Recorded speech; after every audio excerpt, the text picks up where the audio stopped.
Welcome. Today we're taking a deep dive into Ursa Minor. And believe me, we're going far beyond just connecting a few dots in the sky. We're going to explore how this small, unassuming patch of sky became a cosmic anchor, guiding human history and even hiding secrets about our own galaxy's past. Let's get right into it. You see, for millennia, this pattern of stars has been the single most important fixed point in our sky. It's the celestial pivot, the point around which our entire world seems to turn. So here's how we're going to break this down. First, we'll get into the fundamental physics that makes it so incredibly special. Then we'll zoom right in on the key stars themselves. After that, we'll see how it shaped human history and culture. And finally, we'll uncover a ghostly secret hiding in plain sight. Okay, Section 1. So, what actually gives this constellation its unique status?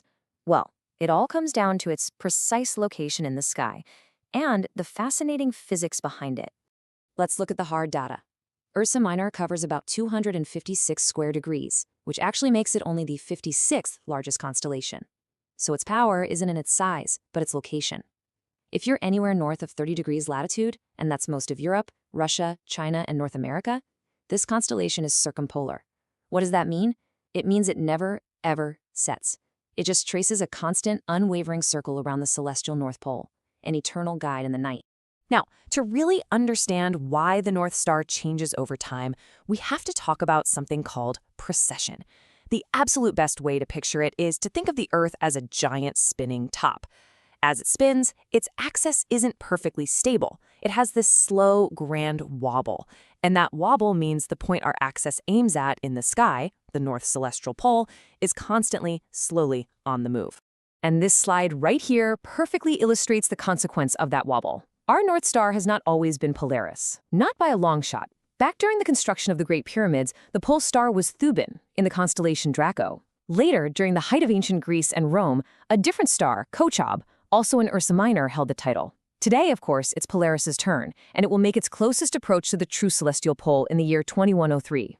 So how long does this whole process take? This is the truly staggering part. For our planet's axis to trace just one full circle in the sky, it takes about 25,800 years. That single immense rotation is called a great year.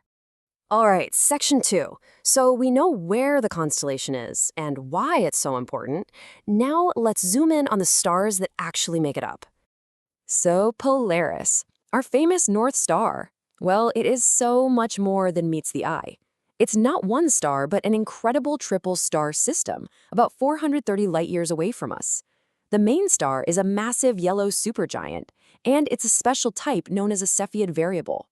This means it actually pulses, physically getting brighter and dimmer every 4 days. But here's a modern mystery for you. For some reason, those pulses have been getting weaker for decades, and we're not entirely sure why. Now, besides Polaris, two other stars really stand out, Kochab and Ptolemy. They're often called the guardians of the pole because they seem to constantly circle it. Kochab, that orange giant, is the very same former pole star from antiquity. Its partner, Ptolemy, is a brilliant white giant that spins incredibly fast. Together, they form the front of the Little Dipper's bowl. Okay, Section 3. We've talked science, so let's move on to the human story. How have we used this celestial anchor, and what incredible stories have we told about it? Its most famous use, of course, is navigation, and finding Polaris is a classic trick. First, you find the much easier to spot Big Dipper. Look at the two stars at the end of its bowl, Merak and Dub. Now, just draw a straight line through them in your mind and extend it out about 5 times its original length.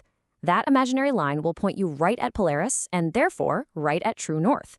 It's a simple, elegant trick that has guided explorers for centuries. But you know, wherever humanity finds utility, it also finds meaning. The most famous myth tied to Ursa Minor and its bigger neighbor, Ursa Major, comes to us from the Greeks. To save the nymph Callisto and her son Arcas from a tragic end, Zeus turned them into bears and flung them into the heavens. The visual detail here is just fantastic. The myth explains their unusually long tails by claiming they were stretched out during this cosmic throw. And the constellation's importance goes far beyond Greece. The Phoenicians, who were the masters of Mediterranean trade, relied on it so heavily it became known as the Phoenician Star. This gave them a huge navigational edge over their competitors. Then, halfway across the world, Kazakh nomads envisioned the sky as this vast celestial tent, with Polaris as the Timer Kazik, the unmoving iron nail pinning the entire structure to the cosmos. And the stories just keep coming.